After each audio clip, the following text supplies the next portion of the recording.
প্রায় বছরখানেক হয়ে গেল আমরা এই বাসাটায় আছি। এবার ছেড়ে দেওয়ার সময় হয়ে গেল। যদিও আমরা জাস্ট ফ্লোর চেঞ্জ করছি, এই বাসাটাতেই আছি। তবে এতবার বাসা চেঞ্জ করেছি, কোনোবার এইবারের মতো নাজেহাল অবস্থা হয়নি। সো আসসালামু আলাইকুম everyone, welcome to tiny world family. আশা করছি যে যেখান থেকে আজকের এই ব্লগটা দেখছেন সবাই ভালো আছেন, সুস্থ আছেন। তো এখানে হচ্ছে প্রায় সবকিছু যতটুকু পারা গিয়েছে গুছিয়ে ফেলেছি। দিনের বেলা দিনটা ছিল মূলত জুলাই মাসের 1 তারিখ।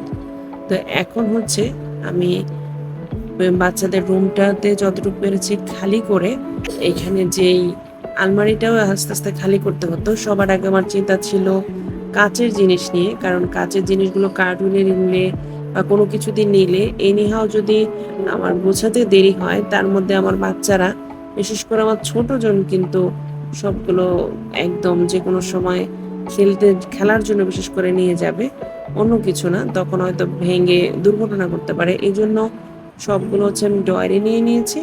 আর আমার ড্রয়ার এটাতে আমার জামা কাপড় ছিল, সেগুলো আমার ছেলে মেয়েরগুলো সবগুলোকে একসাথে আমার একটা ড্রয়ারের ভিতরে রেখে দিয়েছি। আর এই তো এখানে কিছু টুকিটাকি জিনিস ছিল, এইগুলোকে হচ্ছে একটা বস্তায় হয়তো আমি প্যাক করে রেখে দিব চিন্তা করছি। এর মধ্যে জুলাই মাসের 1 তারিখ যেহেতু বুধবার ছিল, তো মেয়েরও ক্লাস ছিল, ছেলেরও ক্লাস ছিল।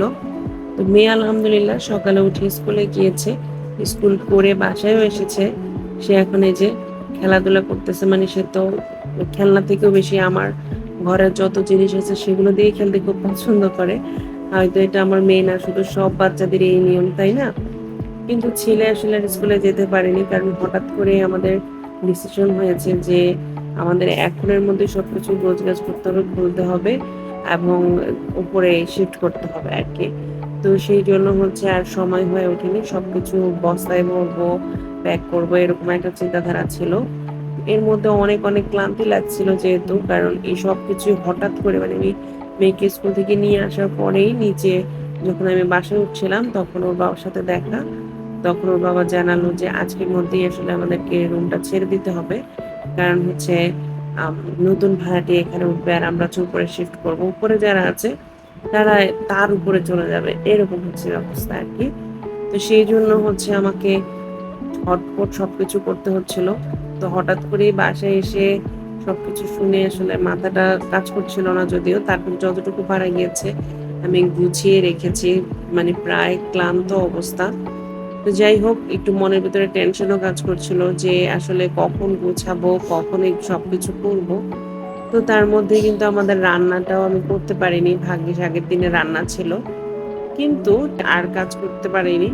যতটুকু পেরেছি কমপ্লিট করে তারপর রেস্টে ছিলাম। তারপরে আবার শুরু হলো সন্ধ্যা থেকে আমার কাজ। তো এই তো সন্ধ্যার সময় সবার আগে হচ্ছে বাচ্চাদেরকে নাস্তা খাইয়ে আমি চলে এসেছি কালকের জন্য রান্না করতে, কারণ যেহেতু সকালবেলা আমার রান্না করতে হয়তো নাও পারি, তো সেই জন্য হচ্ছে এখনই রান্না করে রাখছি। আজকে রান্নাটা ছিল চাল কুমড়া দিয়ে আলু দিয়ে চিকেনটা। দেখা যায় বাচ্চারা চাল কুমড়া বা সবজিটা ওইভাবে খেতে চায় না, তো যখন চিকেন দিয়ে দেওয়া হয় ওরা এটাকে আলু মনে করে আসলে খেয়ে ফেলে। তো তারপরে আলুও দিয়েছি কিছু।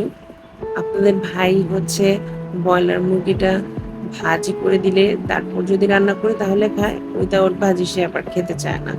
তো যাই হোক, এই জন্য ভাজিতে বসিয়ে দিয়ে এই দিকে সুন্দরভাবে সরিষার তেল দিয়ে আমি মশলাটা কষিয়ে অ্যাজ ইউজুয়াল সুন্দরভাবে আগে চাল কুমড়া আলু দিয়ে কষিয়ে নিচ্ছি।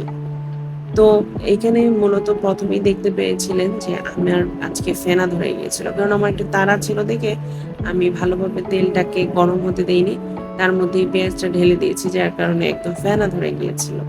কিন্তু আপনারা যারা আমার আগে থেকে ব্লগ দেখেন তারা তো ভালো করেই জানেন কিভাবে বুঝে শুনে কিভাবে তেলটাকে, ফেনাটা কমে যাওয়ার পর তারপরে দিলে, পেঁয়াজটা দিলে যে কোনো রকম স্মেলও থাকে না, আবার ফেনাও ধরে না। তো যাই হোক, কথা বলতে বলতে কিন্তু এইদিকে ভালোভাবে রান্না হয়ে গিয়েছে, আই মিন কষানো হয়ে গিয়েছে চাল কুমড়া আর আলু।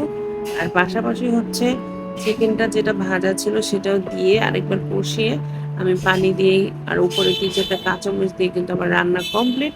আর এইদিকে হচ্ছে ওর বাবা এসে তারপরে সবকিছু তুলে ফেলছে, যেহেতু আমাদের রাতের মধ্যেই আর কি সবকিছু শিফট করতে হবে। তাহলে পরের দিন যারা নতুন ভাড়াটিয়ারা আছে তারা মানে স্মুথলি বাসায় আসতে পারবে তাদের জিনিসপত্র নিয়ে। সেই চিন্তা ভাবনা থেকে আসলে আমরা সবকিছু করেছিলাম। তো এই জন্য সবকিছু মানে ঝটপট খুলে এ ফাঁকে প্যান্ট ট্যান্ট সহ সব খুলে মুছে ক্লিন করে নিচ্ছিলাম আর কি, যাতে উপরে যে আমাদের অত কষ্ট না হয়।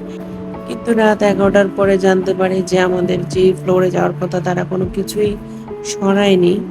আজকে এখন বাজার দুপুর 3টা, সেই সকাল 10টা থেকে আবার স্টার্ট করছি, যেহেতু কালকে রাত্রে আর নেওয়া হয় নাই। এখন মানুষ চলে আসছে, এই জন্য এখন তাড়াতাড়ি করে এগুলো বস্তা ভরে ফেলতেছি।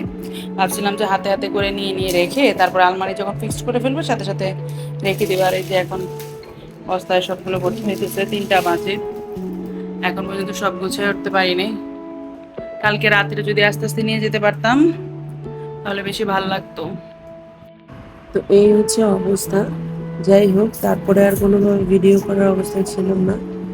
কিন্তু উপরে যে আমরা রোগকে সবকিছু ঠিকঠাক মতো বোঝাতে পেরেছি কিনা তা নিয়ে ইনশাল্লাহ সামনের ব্লগে আপনাদের সাথে হাজির হব।